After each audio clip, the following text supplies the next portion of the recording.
Welcome to this tutorial in which we're going to talk about the VR tank controller. If you hit play, you will be able to move your tank, as you can see here in the video.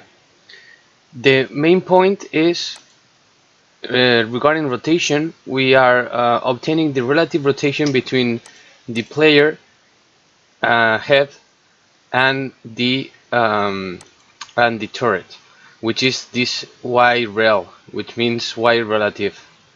So when I move my head, as you can see, the Y relative gets bigger, and whenever it gets bigger than 45 degrees, it's going to turn our tank around. So that's how rotation is achieved. Movement is achieved by adding a force to a rigid body. If you go to tank, you will see that we are using different types of colliders. We are using two colliders in the tracks in order to generate the moving effect of the tank, and we're using a rigid body of a really high mass.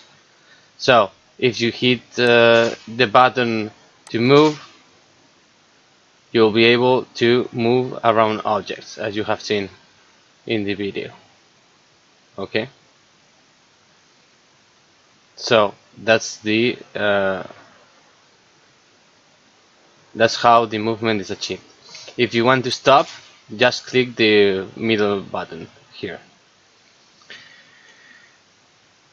Let's speak a little bit about scripts. The player has three scripts: the tank movement, the player shooting, and the camera movement. The main important one is the tank movement. That is the one that I have explained before. As you can see here in the code, what we do first is load the variables that we're going to use for the future, and we're using a raycast. So as you can see here, when you hit play and you move your hand around, a yellow line is drawn. So that yellow line represents a raycast between the head of the player and the ground. That value here, that is the intersection between the raycast and the ground, is used to rotate the turret. The turret is this part that is rotating now in the game. Okay? So once we have achieved that rotation, we need to rotate the cannon too. The cannon is that black part here. Okay? So that's how it's done using script. So we get the point in which the intersection of the raycast and the ground occurs, and then we set the rotations to the different objects.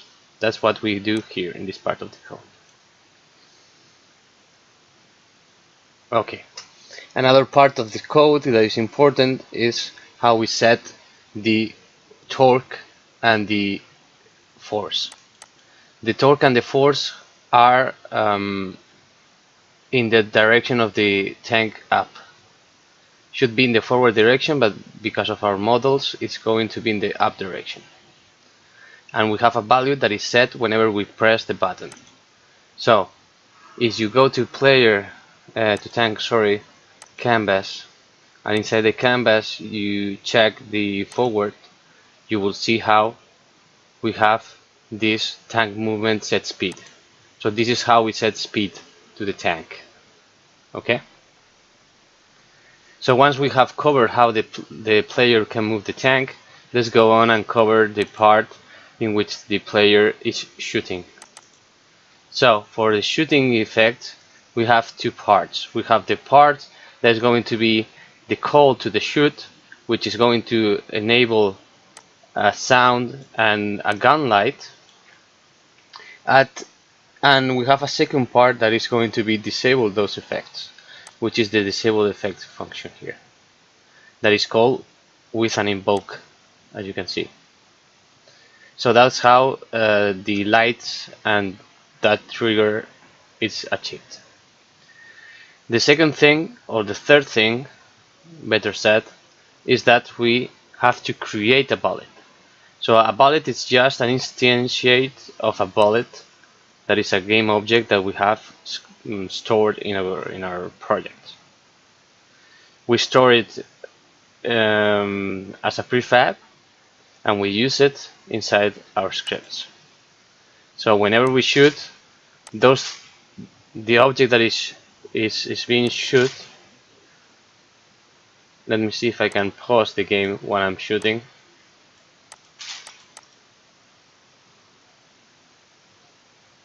Okay, I'm not able to do it, but you can see here that here the blue hole is created. The bullet hole, sorry, is the object that is created when the bullet reaches the collider and disappears and is destroyed, and instead it creates a bullet hole. So that's how the bullet hole event is created. So for example, I'm going to shoot here and you will see it from okay, you can see how the bullet holes are created there. So we have seen how the player moves, how the player rotates, how the player is able to shoot. And the last thing we want to say is thanks for your support. Thanks for watching this tutorial. I hope you like the package. I hope you consider downloading it and contributing to our job. Thank you very much.